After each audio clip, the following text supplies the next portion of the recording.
Good morning everybody students, सभी प्यारे विद्यार्थियों को नमस्कार। सब कुशल मंगल होंगे आशा करता हूँ। और अपन आगे की चर्चा करेंगे। अपना जो पाठ था राजनीतिक विज्ञान के वह भाग में अपन पढ़ रहे थे, उसमें एक बड़ा अच्छा टॉपिक है जिस पर चर्चा करेंगे। ये राजनीतिक विज्ञान का एक बेस्ट टॉपिक है जो है संघ सरकार या केंद्र सरकार, जिसकी चर्चा होती है। इसकी बात करूं तो ये भारतीय संविधान के भाग 5 में आता है और अनुच्छेद 52 से लेके 151 तक उल्लेख है। वैसे संघ सरकार है, इस संघ सरकार के 3 अंग होते हैं। कितने अंग होते हैं? संघ सरकार के 3 अंग होते हैं। तीनों अंगों की हम क्या करेंगे, बात करेंगे यहाँ पर। देखो, पहला अंग होता है वो व्यवस्थापिका भी है, और अपन क्रम से दृष्टि से देखें तो पहला अंग है वो है आपका कार्यपालिका, जो आर्टिकल्स के अनुसार सबसे पहले आता है। भारतीय संविधान का जो बैरट है उसके अनुसार। दूसरा अंग की चर्चा करेंगे, वो चर्चा करेंगे हम व्यवस्थापिका की। व्यवस्थापिका मतलब संसद की अपन क्या करेंगे, चर्चा करेंगे, और संसद में जो सदन है उनकी चर्चा। और तीसरा और महत्वपूर्ण जो अंग है वो है आपका न्यायपालिका, जुडिशरी जिसको कहते हैं, यानी एग्जीक्यूटिव, ठीक है, लेजिस्लेटिव, और एक है जुडिशरी। इनकी चर्चा करेंगे। देखो, कार्यपालिका 2 प्रकार की होती है, एक वास्तविक कार्यपालिका होती है और एक नाममात्र की कार्यपालिका होती है। कार्यपालिका में अगर बात करूं मैं अनुच्छेदों की, तो 52 से लेके 78 तक कार्यपालिका है। कार्यपालिका में कौन कौन आता है? कार्यपालिका में आपको सबसे पहले जो व्यक्ति आता है वो राष्ट्रपति आता है। दूसरा व्यक्ति आता है वो उपराष्ट्रपति आता है। और तीसरे पद की बात करूं वो आपका प्रधानमंत्री एवं उसकी मंत्री परिषद आती है। प्रधानमंत्री एवं उसकी मंत्री परिषद आती है। और एक पद आता है वो अटॉर्नी जनरल महान्यायवादी आता है। अटॉर्नी जनरल महान्यायवादी आता है। दूसरी में बात करूं भारतीय संसद की, तो संसद का मतलब यहाँ पर व्यवस्थापिका को भारत में संसद कहा जाता है। अलग अलग देशों में इसका नाम अलग अलग है। अमेरिका में इसे कांग्रेस कहते हैं, इजराइल में इसे निसेट कहते हैं, जापान में इसे डाइट कहते हैं, चीन में इसको साम्यवादी सरकार या कांग्रेस कहते हैं। तो इसका मतलब सब देशों में व्यवस्थापिका को अलग अलग नामों से जाना जाता है। भारत में संसद और ब्रिटेन में पार्लियामेंट के नाम से जाना जाता है। संसद के 2 सदन हैं। एक तो सदन है आपका लोकसभा, एक सदन है लोकसभा, और दूसरा सदन है राज्यसभा। दूसरा सदन है राज्यसभा। ये 2 सदन हैं। और संसद 3 अंगों से मिलकर बनती है। जो अभिन्न अंग के रूप में शामिल होता है वो आपका राष्ट्रपति होता है। राष्ट्रपति से मिलकर क्या बनती है? संसद बनती है। इसलिए ये अभिन्न अंग है। अंग होते हैं संसद के 3 और सदन होते हैं 2। और न्यायपालिका में बात करूं, न्यायपालिका की बात आएगी वो उच्चतम न्यायालय की आएगी। किस न्यायालय की आएगी? उच्चतम न्यायालय की आएगी। ठीक है, एकीकृत न्याय व्यवस्था में है, यानी सर्वोच्च न्यायालय की आएगी, सुप्रीम कोर्ट की। ये भी ध्यान रखना है। अच्छा, आर्टिकल्स की बात करूं तो संसद से संबंधित जो अनुच्छेद हैं वो 79 से 123 तक हैं, ये आर्टिकल हैं। और उच्चतम न्यायालय से संबंधित हैं वो अनुच्छेदों की बात करूं तो 124 से लेके 147 तक आते हैं। और एक अनुच्छेद आपका जो बचता है, यहाँ पर अपन ने बात की थी कि संसद में 151 तक आते हैं। तो CAG केग एक पद आता है। CAG केग नियंत्रण एवं महालेखा परीक्षक, कंट्रोलर ऑडिटर जनरल एक पद आता है। वो आता है अनुच्छेद, वो आता है आर्टिकल 148 से लेके 151 तक। अनुच्छेदों में इसका क्या किया जाता है, जिक्र किया गया है। तो आप इसका स्क्रीनशॉट ले सकते हो। बड़ा इंपॉर्टेंट टॉपिक है, समझने की दृष्टि से संघ सरकार है। और संघ सरकार में भाग 5 है, अनुच्छेद 52 से लेके 151 तक उल्लेख किया गया है। संघ सरकार के 3 क्या हैं? अंग हैं। संघ सरकार के 3 अंग हैं। पहला है आपका कार्यपालिका, दूसरा है व्यवस्थापिका और तीसरा है न्यायपालिका। कार्यपालिका में सबसे पहले राष्ट्रपति आता है, उपराष्ट्रपति, प्रधानमंत्री और मंत्रिपरिषद और महान्यायवादी को अपन पढ़ेंगे। उसके बाद क्रम से हम व्यवस्थापिका की तरफ बढ़ेंगे और व्यवस्थापिका में संसद को पढ़ेंगे। संसद के दोनों सदन है, लोकसभा और राज्यसभा। ये 10वीं और 12वीं दोनों क्लासों के लिए बड़ा महत्वपूर्ण है और इसमें अभिन्न अंग राष्ट्रपति है जो अपन इधर पढ़ लेंगे। तीसरा है न्यायपालिका, उच्चतम न्यायालय, अनुच्छेद 124 से लेकर 147 तक और बाकी आगे चर्चा अपन करेंगे। तो आज का जो संघ सरकार का जो टॉपिक है उसमें एक पॉइंट आता है हमारे सामने, एक बड़ा महत्वपूर्ण पॉइंट दिया है कार्यपालिका। कार्यपालिका के मैंने आपको 2 रूप बताए। कार्यपालिका प्रत्येक देश में कार्यपालिका है। यहाँ पर 2 प्रकार की कार्यपालिका हैंगी। एक तो नाममात्र की कार्यपालिका या फिर इसको मैं कह दूं औपचारिक कार्यपालिका। एक है वास्तविक कार्यपालिका। कौन सी है? वास्तविक कार्यपालिका या फिर कह दूं अनौपचारिक कार्यपालिका। तो इस नाममात्र की कार्यपालिका में राष्ट्रपति आता है। नाममात्र की कार्यपालिका में राष्ट्रपति आता है, ब्रिटेन का सम्राट आता है। जबकि वास्तविक कार्यपालिका में वास्तविक शक्तियाँ किसके पास होती हैं? प्रधानमंत्री एवं उसकी मंत्री परिषद में क्या होती हैं? निहित होती हैं। यानी नाममात्र की कार्यपालिका कौन है? आपका राष्ट्रपति है। जबकि वास्तविक कार्यपालिका किस में आती है? प्रधानमंत्री और उसकी मंत्री परिषद में निहित होती है। प्यारे विद्यार्थियों, इसका मतलब है नाम मात्र का औपचारिक प्रधान कौन होता है? आपका राष्ट्रपति होता है। नाम की शक्तियां राष्ट्रपति के नाम से संपन्न होते हैं। और जबकि वास्तव में इन शक्तियों का प्रयोग कौन करता है? वास्तव में इन शक्तियों का प्रयोग मंत्री परिषद द्वारा किया जाता है। ये आपके शायद मैं कहता हूं जहां तक आपके समझ में आ गया होगा। ठीक है। घर में भी क्या है, पापा जी कहते हैं वैसा होता है। पापा जी का नाम दादाजी का नाम चलता है, लेकिन मम्मी द्वारा जो कहे गए वाक्य हैं, मम्मी जो कहती है वास्तविक शक्तियां होम मिनिस्टर, वो बात क्या है, ज़्यादा महत्वपूर्ण नजर आती है। कहावत है गाँव में ऐसी बात। आगे अब मैं बात करना चाहता हूं अनुच्छेद के ध्यान में रखते हुए। सबसे पहले अपना जो पॉइंट है वो सबसे पहला पॉइंट है अपना राष्ट्रपति का। क्या पॉइंट है? राष्ट्रपति। देखो, राष्ट्रपति एक बड़ा ही महत्वपूर्ण टॉपिक है। ठीक है। और राष्ट्रपति को मैंने कहा ये देश का औपचारिक प्रधान है, तो इसका मतलब मैं कह सकता हूँ राष्ट्रपति है वो देश का क्या है? पहली बात, देश का क्या है? प्रथम नागरिक है। देश का प्रथम नागरिक है, ये भी ध्यान रखना है। दूसरी बात कह दूं, देश का प्रधान है। देश का क्या है? प्रधान है या औपचारिक प्रधान है, जो भी कह सकते हैं। और ये भी ध्यान रखना है ये राष्ट्र का प्रतीक है। ये राष्ट्र का प्रतीक व गौरव का पद है।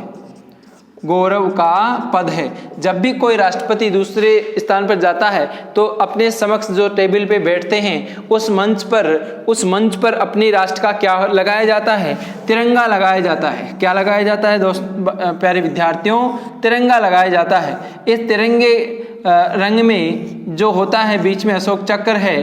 तो मैं आपसे सवाल भी पूछ सकता हूं कि उस तिरंगे में जो कलर हैं वो कौन कौन से हैं और इसमें कितनी तिलियां होती हैं? मेरा क्वेश्चन आपसे है। दूसरा प्रश्न, पहला, इसमें तिलियों की संख्या कितनी है?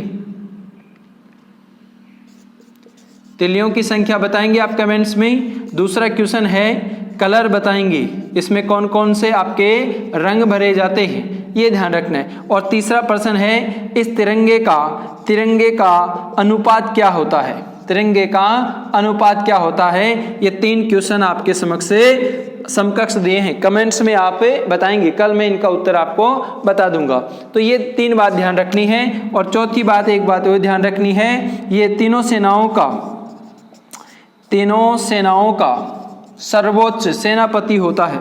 सर्वोच्च सेनापति, तीनों सेनाओं का सेनापति कौन होता है? राष्ट्रपति ही होता है। तो ये आपको क्या करना है? ध्यान रखना है। देखो, देश का प्रथम नागरिक कौन है? तो यह राष्ट्रपति है। अगर मैं राज्य का पूछ लूँ तो राज्य का कौन हो जाएगा? राज्य का राज्यपाल हो जाएगा।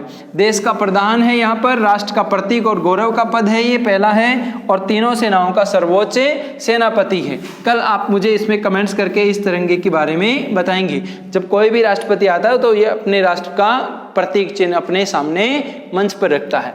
अब देखो बात करूं कि राष्ट्रपति से संबंधित है, तो राष्ट्रपति से संबंधित अनुच्छेदों की बात करूं, राष्ट्रपति से संबंधित अनुच्छेदों की बात करूं तो वो हैं अनुच्छेद 52 से लेके 62 तक सीधे सीधे राष्ट्रपति से संबंधित जुड़े हुए हैं। उसके अलावा भी कुछ अनुच्छेद हैं जिनके अपन चर्चा करेंगे। देखो पहले मैं एक एक पॉइंट से लिखता हूं, बड़े इंपॉर्टेंट अनुच्छेद हैं और अनुच्छेदों से 100% मैं कहता हूं 100% क्या होता है, एक ना एक क्वेश्चन जरूर आता है। कंपटीशन में नहीं, आपकी 10वीं और 12वीं की बोर्ड की एग्जाम में भी आता है, ये ध्यान रखना है। देखो अनुच्छेदों की बात करूं, अनुच्छेद याद करना बहुत इजी है। अनुच्छेद 52 है, देखो अनुच्छेदों की संख्या है, अनुच्छेद 52 में किस बात का जिक्र किया गया है, अनुच्छेद 53 में किस बात का जिक्र किया गया है। जितनी इजी आपको काउंटिंग आती है उतनी इजी ही क्या होते हैं, अनुच्छेद होते हैं। ये भी आपको क्या करना है, ध्यान रखना है, ठीक है। अनुच्छेद याद करना कोई कठिन कार्य नहीं है, ये भी ध्यान रखना है। देखो अनुच्छेदों की बात करूं, यहाँ पर अनुच्छेद 57 क्या है, अनुच्छेद की बात करूं अनुच्छेद 58 क्या है, अनुच्छेद की बात करूं अनुच्छेद 59 क्या है, अनुच्छेद की बात करूं अनुच्छेद 60 क्या है, अनुच्छेद की बात करूं 61 क्या है, अनुच्छेद की बात करूं 62 क्या है। तो ये बड़े महत्वपूर्ण अनुच्छेद हैं, मैंने कंटिन्यू लिख दिए हैं। इन अनुच्छेदों को किस तरह से याद किया जाए, इन अनुच्छेदों को देखो सभी विद्यार्थियों ध्यान से देखो, एक एक पॉइंट याद रखना है, एक एक कीवर्ड याद रखना है। अगर कीवर्ड याद रह गया तो उसकी व्याख्या अपने आप याद आ जाएगी। देखो अनुच्छेद 52 में क्या है, राष्ट्रपति का एक क्या होगा, पद होगा। 52 में राष्ट्रपति क्या है, पद है, पद का उल्लेख है। सबसे पहले राष्ट्रपति पढ़ रहे हैं तो राष्ट्रपति का एक पद होना चाहिए, और राष्ट्रपति जो होगा उसमें कुछ शक्तियां भी होनी चाहिए। तो राष्ट्रपति को कौन सी शक्तियां होंगी, कार्यपालिका की, कौन सी, कार्यपालिका की क्या दी जाएंगी, कार्यपालिका शक्तियां किस में निहित होती हैं, राष्ट्रपति में। उसका एक अलग से टॉपिक पढ़ेंगे, ठीक है, शक्तियों का। 54 में क्या है, राष्ट्रपति का क्या होगा, निर्वाचक मंडल होगा। राष्ट्रपति का क्या होगा, निर्वाचक मंडल कौन होगा, निर्वाचक मंडल क्या है, तो निर्वाचक मंडल की चर्चा की गई है। 55 में राष्ट्रपति की जो निर्वाचन की पद्धति है, राष्ट्रपति के निर्वाचन की पद्धति का जिक्र किया गया है। किसका जिक्र है, राष्ट्रपति के निर्वाचन की पद्धति का जिक्र है, या फिर मैं कह दूं रीति का, प्रक्रिया का क्या है, उल्लेख है। फिर मैं कह दूं 56 में राष्ट्रपति का क्या है, इसका कार्यकाल है, राष्ट्रपति कितने समय के लिए चुना जाता है। 57 में है वो राष्ट्रपति के निर्वाचन के बाद पद पुनः, यानी पुनः निर्वाचन का प्रावधान है, पुनः निर्वाचन का क्या है, प्रावधान है, राष्ट्रपति के पुनः निर्वाचन का प्रावधान है। 58 में राष्ट्रपति की योग्यताओं का उल्लेख है। देखो कीवर्ड से मुझे कितनी बातें याद हैं, वैसे आपको भी याद रह जाएंगी। राष्ट्रपति की योग्यताओं का जिक्र है। 59 में राष्ट्रपति की क्या हैं, शर्तें हैं। राष्ट्रपति 60 में क्या लेता है, शपथ लेता है। 61 में राष्ट्रपति पर क्या लगाया जाता है, हटाने के लिए महाभियोग लगाया जाता है। और 62 में राष्ट्रपति का फिर क्या हो जाता है, पद रिक्त हो जाता है, उस उपस्थिति में उपराष्ट्रपति राष्ट्रपति के रूप में कार्य करता है। तो कितने महत्वपूर्ण अनुच्छेद हैं, और एक एक वर्ड से आपको क्या रख सकते हैं, सारे अनुच्छेद क्या रह सकते हैं, याद रह सकते हैं। आप इनका स्क्रीनशॉट ले सकते हैं या पीडीएफ में आपको मिल जाएंगे। देखो राष्ट्रपति जो पद है तो बिल्कुल सिंपल सा अनुच्छेद है। अनुच्छेद 52 में राष्ट्रपति का क्या है, पद है। फिर देखो अनुच्छेद 53 में क्या है, राष्ट्रपति की कार्यपालिका की क्या है, शक्तियां हैं। अनुच्छेद 54 में राष्ट्रपति का निर्वाचक मंडल है। 55 में निर्वाचन की पद्धति और रीति है। 56 में राष्ट्रपति का क्या है, कार्यकाल है। 57 में पुनः निर्वाचन है। 58 में योग्यता है, अहर्ता भी बोल सकते हैं। 59 में शर्तें हैं, 60 में शपथ, 61 में महाभियोग उसको हटाने का, और 62 में क्या है, पद रिक्त। अब मैं जो चर्चा करने वाला हूं इन अनुच्छेदों की पूरी क्या करूंगा, थोड़ी थोड़ी व्याख्या करूंगा। ठीक है, तो थोड़ा गौर से ध्यान रखना। अनुच्छेद 52 में क्या कह रखा है, राष्ट्रपति पद है। तो जो राष्ट्रपति पद है, तो सिंपल सी बात है कि भारत का क्या होगा, एक राष्ट्रपति पद होगा। कहाँ का होगा, भारत का एक राष्ट्रपति पद होगा। उस पद का उल्लेख किया गया है अनुच्छेद 52 के अंतर्गत, ये ध्यान रखना है, ठीक है। 52 में अनुच्छेद राष्ट्रपति पद का उल्लेख है। 53 की बात करूं तो राष्ट्रपति की क्या है, शक्तियां हैं। क्या हैं, राष्ट्रपति की शक्तियां। राष्ट्रपति के पास जो शक्तियां पाई जाती हैं वो चर्चा मैं थोड़ी बाद में करूंगा, एक अलग वीडियो लेके आएंगे। राष्ट्रपति के पास अलग अलग प्रकार की क्या होती हैं, शक्तियां होती हैं। कार्यपालिका अलग होती है, विधायी शक्ति अलग होती है, ठीक है, और न्यायिक शक्ति अलग होती है, वित्तीय शक्ति अलग होती है, कूटनीतिक शक्ति अलग होती है, सैन्य शक्ति अलग होती है। तो ये राष्ट्रपति की क्या हैं, शक्तियां हैं। लेकिन कौन सी शक्तियां दी जाएंगी, राष्ट्रपति को कार्यपालिका की शक्तियों का निर्वाचन बात करेंगे। अनुच्छेद 54 की बात करें तो राष्ट्रपति का निर्वाचक मंडल है, यानी राष्ट्रपति के चुनाव में कौन कौन क्या लेता है, भाग लेता है। तो देखो राष्ट्रपति के निर्वाचन में कौन भाग लेता है, देखो राष्ट्रपति के चुनाव में संसद भाग लेती है। संसद को मतलब लोकसभा और राज्यसभा के सभी कौन से सदस्य, सभी सदस्य न लेके क्या कौन से सदस्य लेंगे, सभी निर्वाचित सदस्य भाग लेंगे। कौन से सदस्य, निर्वाचित सदस्य क्या लेते हैं, भाग लेते हैं। यानी कौन से सदस्य भाग नहीं लेते, मनोनीत सदस्य। कौन से सदस्य, मनोनीत सदस्य भाग नहीं लेते हैं, केवल निर्वाचित सदस्य ही क्या लेते हैं, भाग लेते हैं। तथा सभी राज्यों की विधानसभाओं के, यानी किसके, विधानसभाओं के, वीएस का मतलब विधानसभा है, विधानसभाओं के कौन से सदस्य, निर्वाचित सदस्य ही क्या लेते हैं, भाग लेते हैं। मनोनीत सदस्य क्या नहीं लेते, भाग नहीं लेते हैं। इसका मतलब, कहने का मतलब है कि राष्ट्रपति के निर्वाचन में संसद के यानी लोकसभा राज्यसभा के, तभी राज्यों की विधानसभाओं के सभी निर्वाचित सदस्य भाग लेते हैं। मनोनीत सदस्य क्या नहीं लेते हैं, भाग नहीं लेते हैं, ठीक है। एक बात ये ध्यान रखना है, कुछ राज्यों में विधान परिषद भी है, उन विधान परिषद के भी निर्वाचित और मनोनीत दोनों प्रकार के सदस्य भाग नहीं लेते हैं।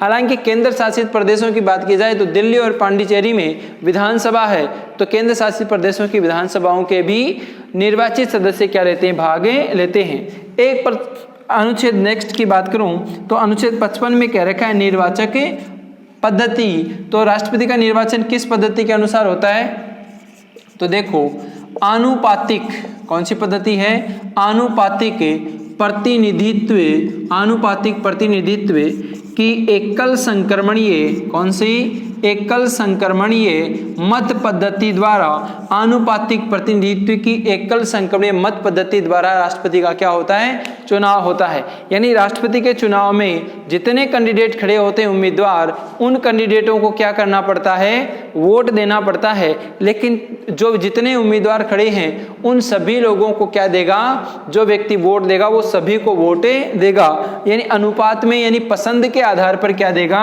वोट देगा। राष्ट्रपति के क्या होगा, पसंद के आधार पर क्या दिए जाते हैं, वोट दिए जाते हैं। ये आपको क्या करना है, ध्यान रखना है राष्ट्रपति के।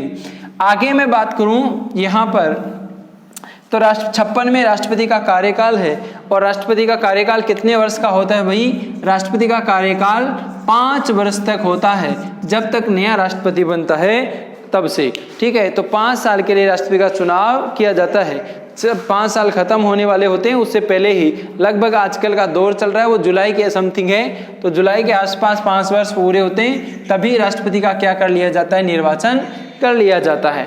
आगे मैं बात करूंगा जो अनुच्छेद कौन सा है, 57 की बात करूंगा।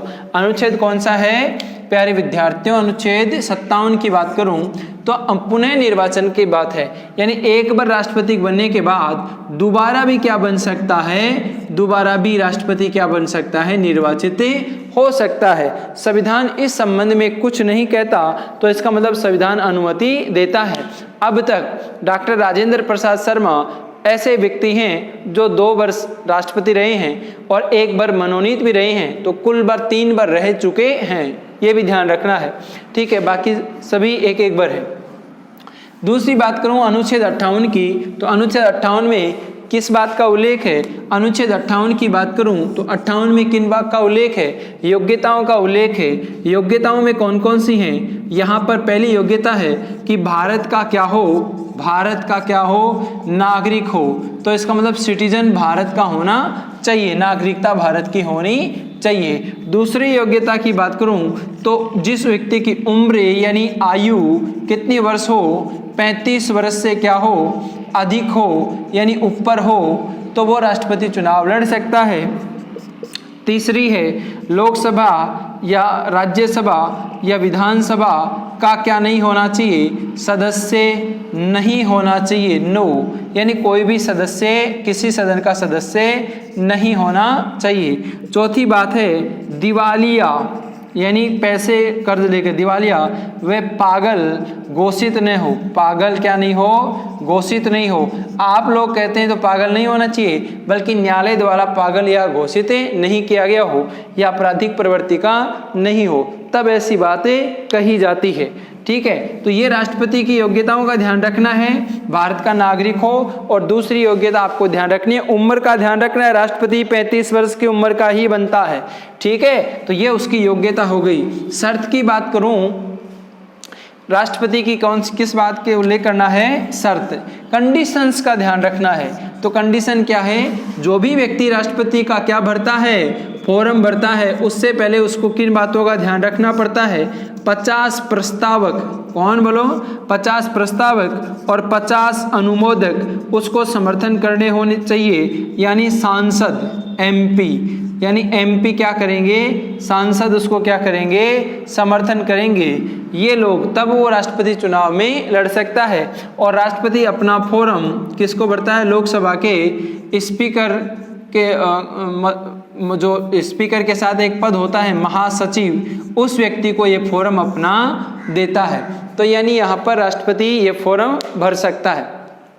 ठीक है, ऐसी परिस्थितियां, ऐसी शर्तों का क्या किया गया? उल्लेख। और एक बात और ध्यान रखनी है, जो व्यक्ति राष्ट्रपति का फॉर्म भर रहा है उसे 15,000 रुपये, कितने? 15,000 रुपये RBI में क्या कराने होते हैं? जमा कराने होते हैं। अगर 1/6% मत प्राप्त नहीं करता तो ये मत क्या हो जाते हैं? वैध नहीं माने जाते, वो रिजेक्ट हो जाते हैं। तो ये 15,000 की राशि जो जमानत के तौर पर कराई जाती है, जमानत राशि, वो क्या हो जाती है? जब्त हो जाती है। 1/6 का मतलब है यहाँ पर 16.66% मत प्राप्त होने ही चाहिए, जितनी वोटिंग होती है। और वोट कौन डालता है? मैंने आपको पहले बता दिया, सांसद डालते हैं, MP डालते हैं लोकसभा राज्यसभा के, और विधायकों द्वारा चुना जाता है। 60 में राष्ट्रपति की क्या है? शर्त का जिक्र है। प्यारे विद्यार्थियों, किसका जिक्र है? शपथ का। तो शपथ कौन दिलाता है राष्ट्रपति को? वो दिलाता है किसका? सर्वोच्च न्यायालय का। सर्वोच्च न्यायालय का कौन न्यायाधीश? मुख्य न्यायाधीश। मुख्य न्यायाधीश क्या दिलाता है? शपथ दिलाता है। CJI, chief justice of India, ये क्या राष्ट्रपति को क्या दिलाता है? शपथ दिलाता है। और राष्ट्रपति संविधान की रक्षा, किसकी शपथ लेता है राष्ट्रपति? संविधान की रक्षा एवं जनता के कल्याण की क्या लेता है? राष्ट्रपति शपथ लेता है, क्योंकि एक बड़ा महत्वपूर्ण पद है।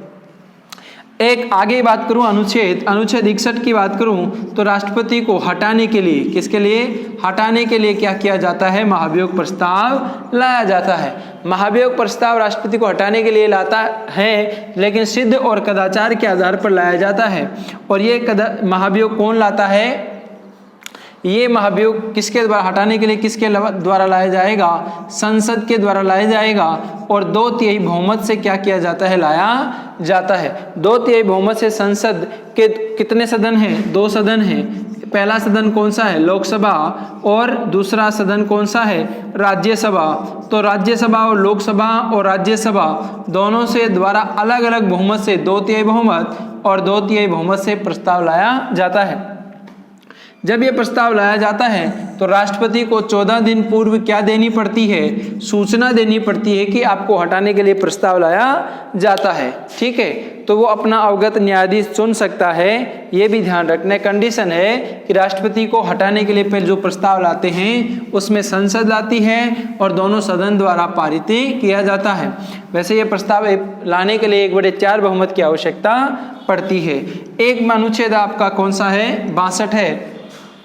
62 की मैं बात करूं, 62 की बात करूं तो 62 में राष्ट्रपति पद क्या हो जाता है, ये पद रिक्त हो जाता है। तो राष्ट्रपति पद रिक्त होने पर उसकी जगह कौन बनता है, उपराष्ट्रपति को क्या बनाया जाता है, उपराष्ट्रपति को कौन सा राष्ट्रपति बनाया जाता है, कार्यवाहक राष्ट्रपति क्या किया जाता है, ठीक है, बनाया जाता है। ठीक है, तो इसका मतलब उपराष्ट्रपति को कार्यवाहक राष्ट्रपति बनाया जाता है। पद रिक्त कब हो सकता है, या तो खुद क्या दे दे, त्याग पत्र दे दे, त्याग क्या दे दे, पत्र दे दे, या उसकी क्या हो जाए, मृत्यु हो जाए, या फिर क्या हो जाए, बीमार हो जाए, या कहीं दूसरी जगह चला जाए भ्रमण के लिए।